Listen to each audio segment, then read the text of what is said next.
kind of going off of like social media and how it's like kind of like transforming and reels and all that stuff. Like we're saying YouTube is becoming like the new TikTok, right? It really is. I kind of want to go into the thing where it's like, how do you, like Mikey, pretty much running a lot of the social media side of everyone, right? How do you manage that type of vibe?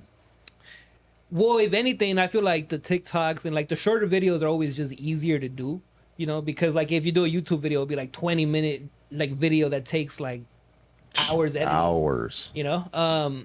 But after a while, it just gets, oh man, it just turns like too much of like trying to get everything into like 1 minute of video. You know, it's like, man, I gotta get this whole story down that I want to tell people in under a minute, like to try to keep their attention and everything. But after a while, like you kind of miss doing the longer videos. Like I miss doing like 20-minute videos, 10-minute videos. I've been doing 30, 40.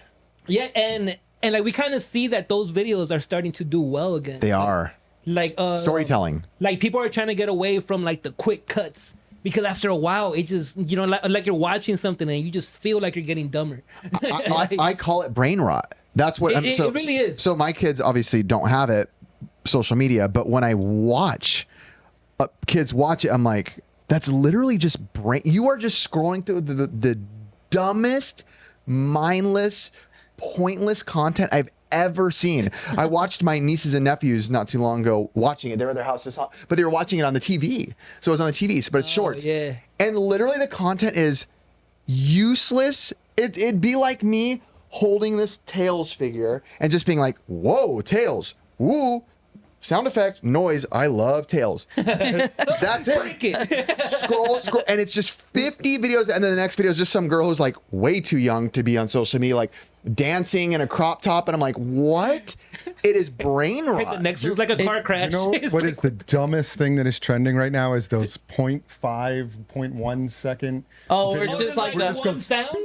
Yeah, and they're like blinking. I don't know if you're on Instagram. You probably don't even know what I'm talking about. It's horrible. This just started. They're getting like millions and millions and millions of views because it's a 1.01 second like clip, just reclipping. So every time if you watch it for like 2 seconds, you've watched it like 4 times, whatever. Yeah. Like 50 times. Like it just is feeding the Instagram algorithm. It's definitely and now more trend, but I everybody's get it. doing it, and it's like Because it's getting views. Well, like so I it's said before, I hope these people enjoy their egos of saying they have big channels, because that is getting you no financial return as far as that. Yeah. I mean, I could literally pull up my phone. We talked about it the last time. YouTube Shorts They do not pay a squat. I have plenty with over Give a you lots of million. money. Yeah. it's just crazy because like I've seen like just some guys that ran up to me when we were playing spike ball and they had mics on their chest, and like they just started their channel the week before they got to me, right? Or got to where we were going to play. They challenged us to a spike ball game, and they're like, hey, yeah, just follow us on social media and all that stuff. 5 days later, I look at their thing. They had like 20 followers in the beginning. Now they're at 1,000. It's been a week. Yeah. Right. And they're just putting out shorts. Well, shorts will bulk up your subscription, and they'll bulk up your numbers for sure. But can you keep like the audience? But even that, it's not, you don't get, sponsors don't care, you know, unless they're looking for a quick shorts one. But 9 times out of 10, you're not going to, the financial reward from shorts is, if anything, I've said before, I think it kind of kills YouTube channels. And I've talked to so many creators who blow up with shorts, and they'll text me and be like, how do I get back into long form, dude? I have 500K and I get 1,000 views on a long form video. It affects like the algorithm too from your channel. You know, because like that's what happened with the other channel that we had, Real Estate Gaming. Yeah. Where like we had like a good amount of subs. But I know, bro. I got the million plaque right there. I got the million plaque right there, bro. Big baller, big baller. Oh, well, you have it too. Yeah, yeah. So that one right there is like we had like maybe 400,000, and then we started doing shorts, and we had shorts hitting like 10 million views, 15 million views, getting followers. But then we started posting them like the regular videos, and the views just started dipping big time, because we had so many subs that like maybe they subscribed because they saw like a Thomas the Train video or whatever it was. Yeah. Like I say a Roblox video, and then we like we'll post up like a video that's not about that. So they skip it. So when a person skips the video, it kind of shows like the algorithm, like, oh, well, these people weren't interested in it. Let's not show it to anybody. So it's like a whole thing that like it kind of messes up your channel. Do you think the amount of content putting out is like they just see numbers and they were like, hey, those are the numbers, they're working, but it's like, does it really turn out to be good later on if you don't have like a people who are interested in your long form? Later on, I think it does, but kind of with sponsors, I would say, because like let's say like you get a sponsor and they see your channel with like 1 million subs, they're like, oh man, like let's sponsor the like let's give them like $5,000, Yeah, like to promote this, and then like you promote it, but you haven't really built up your audience, and then like they pay you, and then they see that only like 20 people clicked on it or something. They're like, dude, what happened? We paid you $5,000 and you got like 20 clicks on your link. And that's happened before, you know, it's like stories from other people. It's happened to like other channels that I know. So that's where it kind of affects it, I feel like, because like if you don't have the core audience that really supports you, they're not gonna like support the links you put out or like the stuff like you're promoting, you know? So that's one of the things I feel like where it affects it the most. and you can go. If you I was gonna want. say, I just wonder, is YouTube ever gonna get, or are people, like, I know it's hard to know, you know, things come in waves, but like, is that form of content just gonna be, that's the form of content going forward that's like popular? The mindless swipe, 10 seconds of useless information nonstop. I think it's gonna be a mix. I think like let's say like most like let's say like 70% of people like those type of videos right now. I think like in 5 years, like they're gonna be like the number's gonna go down to like 20% of the people are still watching that. And it's probably gonna be younger people because their attention span's way lower. I know, but I feel like that sucks because you're like, you know, kids who go to school, right? I, you know, sound like an old man. It was different in our time. You know, you're not used to it. And they used to roll the VCR TV out. We weren't used to a Nintendo game where you could swipe to a new game every 2 The seconds. sub would right? come in. That was it. So now it's like you're training kids to lose their attention spans. We're almost like training these little kids who are going into kindergarten, first grade, who they're used to new information, quick change. I don't like this. Next. And then to go, okay, now go sit down for 8 hours and listen. And they're like, oh, Might be causing a lot of ADHD. For sure. bro. I want to kind of know, because I want to pick your brain. Like, how are you able to like manage multiple accounts for different people on social media? You manage ours. You manage SoCal Gaming Thank Expo. you. You're helping with Retro World right now. I just Talk don't to Mikey every day. I had Thank you so I can't much. fathom how like busy I you have are. a self like diagnosed ADD, so it's kind of like my mind's always going. So like the more stuff I have to do, I kind of like work better like that sometimes. Me too. So it's like I'm doing something and then like he'll hit me up that like you want me to post something. Like if I had the time right there, like all right, cool. I just hit you up for Dr. Squatch. I was like, oh, yeah. help Then me you with hit me this. up and I was like, all right, I got you right now. And I was doing like 2 other things at the same time, but I was like, oh man, I got time for this too. So like my mind is always kind of like I do like 10 minutes here, 10 minutes there, 10 minutes there, and then I go back. And that's how I work. Maybe not the best, but I've kind of found a way like to I'm kind of work. kind of the same way, but longer than 10 minutes. We talked about that where Caleb was asking, how do you manage this? And I said, I think it's because I have so much to do that my brain won't sit and edit one thing for an hour. I'll do one thing for 40 minutes and then go to another thing. So it's like, ooh, something new, then go back to the original one. Yeah, it eventually. keeps your mind going too, I feel like, you know, because then like you might get bored of doing like the same thing. You're Crack like, that I'm brain, getting dude. tired. And then you're like, no, wait, I got this to do too. And then it's like a whole other like thing you gotta like be working on and concentrating on. So I mean, like that's how my mind works. I think like you're kind of like the same, like you said. So It's crackhead brain. yeah. That's why I said self-diagnosed ADD. I have it too, and I have to take breaks. I read this thing the other day. I don't forget where it was. It was like, I think it was like some Asian thing on how to like work more efficiently, and it said work 20 minutes, take a 5-minute break. Oh yeah, that's real. That's like a Japanese thing. Yeah, it was like a Japanese They thing. have and I was bells like, you can that's set. Really good. Yeah, take a 5-minute break every 20 minutes, and you'll actually work more productive than trying to put in like 2 hours at a time. 100%. I think I did that without knowing it. Yeah, I've always done that too. I saw it and I was like, oh yeah, I'm already doing that. I can do more of that. That's easy. That is 100%. I think it's called like I might be completely wrong, but I think it's something called like a tomato bell or something, and it's made to you just set a timer, ding, and you don't even have to specifically go do anything. You could go outside and look at the birds for 20 seconds. That's what I'll do. I'll go water the tomatoes or something like that. Oh. Yeah, I have tomatoes. You're a tomato planter? I am a tomato. How are your tomatoes right now? I just got a huge, big beef house one, whatever it is. Big, giant one. Yeah, I forgot they're called. Beefy. Yeah, it was good. I ate it. I like one? I had a big beefy one. Yeah. Big Do you like beef. tomatoes? Tomatoes. Go ahead. Do it. I just love how he says it in a question mark too. You mean I knew something tomatoes? Setting me up. Well, okay, so let me go, like reel this back into it. One of the things that I was like kind of like concerned about is when people go through shorts, they lack the context of a conversation. Like they'll pull that information and it might not be all the whole truth of it, right? And so people just clip farm. And True. I think it could be really controversial and not just like politics or gaming or gatekeeping and all that stuff. That's what kind of scares me, is that we're just feeding a generation of misinformation like the entire time. Yeah, no, that's everywhere, bro. Oh no, it's crazy. Especially if you keep scrolling, you'll just be seeing stuff that like will either get you mad, and like once you're mad, you're like, oh man, like I just heard this news that got me really pissed off, and then you find out it wasn't even real. Yep. And you're like, damn, I was mad for 10 minutes. Yeah, I only heard a 4-second clip, of Chris saying, I hate Captain America. Dude, and we're like, oh, he's un-American. We've talked about this. We've definitely talked about this before, but like AI deep fakes, they're getting close. There was one time I was like, oh, dude, there's this Joe Rogan clip. I'm going to listen in on it. And it sounded just like Joe Rogan, dude. I'm telling you, it scared the living crap out of me. Yeah, I listened to what politics and everything, dude. Yeah. Like they're doing that. That's the scary one with politics. That's when and again, I of course this shouldn't be illegal. No. I don't believe I'm fully let everyone do whatever.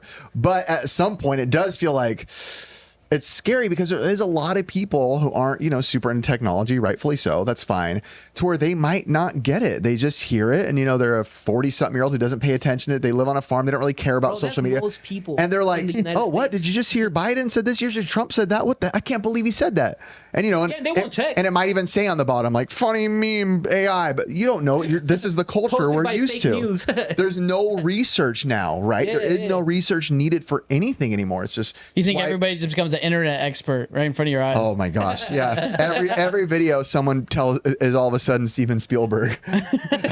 This shot would have been better with this. I don't know. I mean, I just feel like as short-term growth, does it kill our long-term growth? You know what I mean? I think if we pushed it heavily, it would.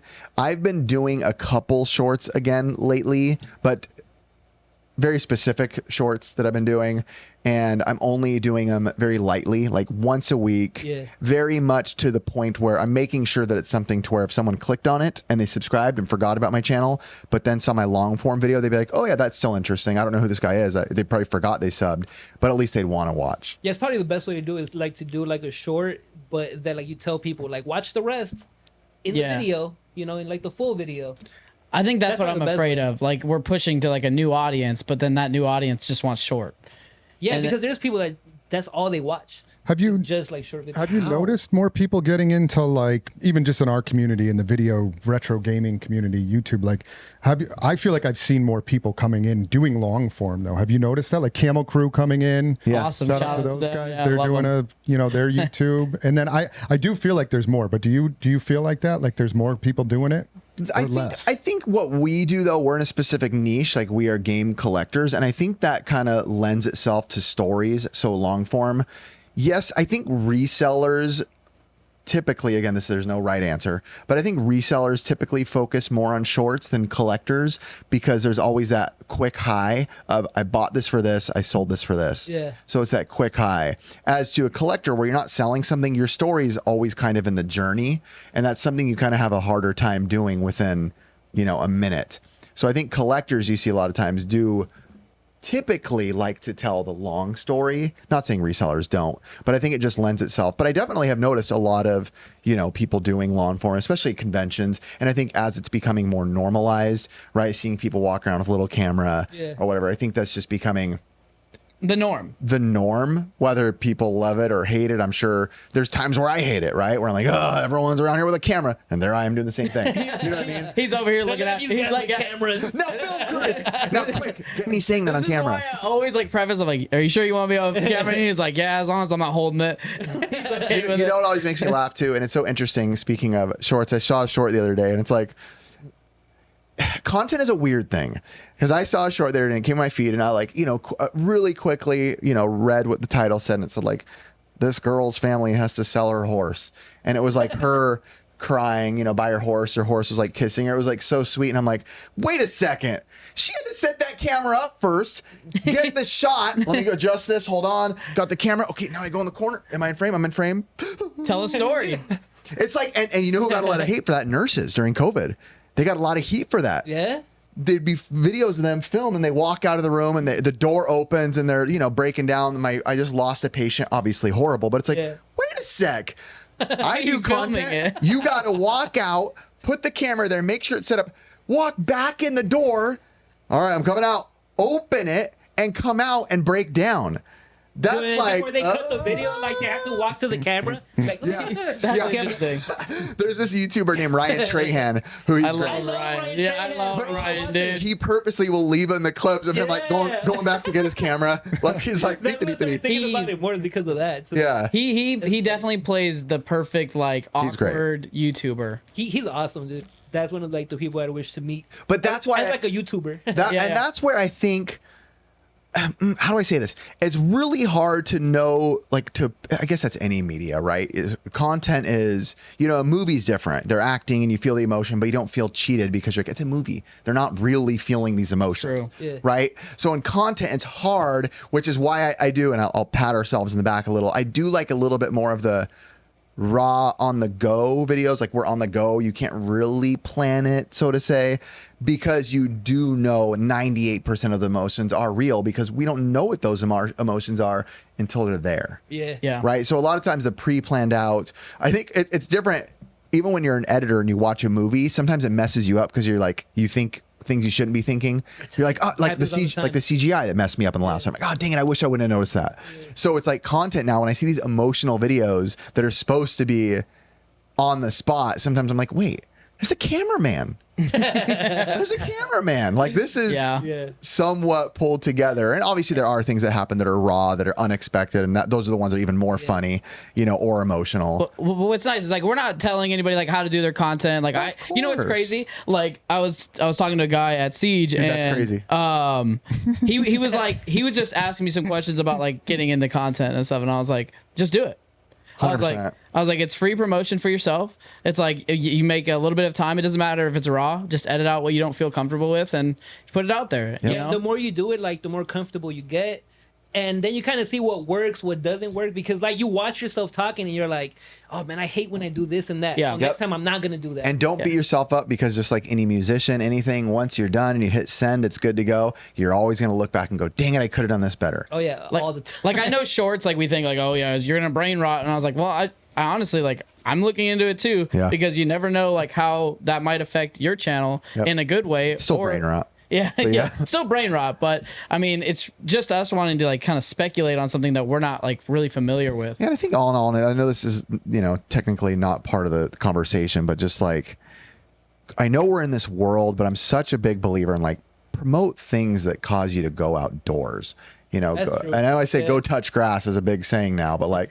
Go do it. Get outside. Like live. Like sometimes even hunting for stuff, bro. That's outside. It's good. Don't have dinner and your phone's there. Like put it away. Like when your kids are talking, you throw this thing in the corner. Like do not let this brain rot. You're not missing anything when you see, little girls dancing and people playing with slime. Like you'll be okay moving forward, or how a magic trick is done. Like if I'm at home, I put the phone away. On your family or your friends. Yeah, I try to put it away, like to have those moments like with my girl, like we're watching TV together and stuff like that. Because I'm on my phone the whole day at work, like the work social media, all this.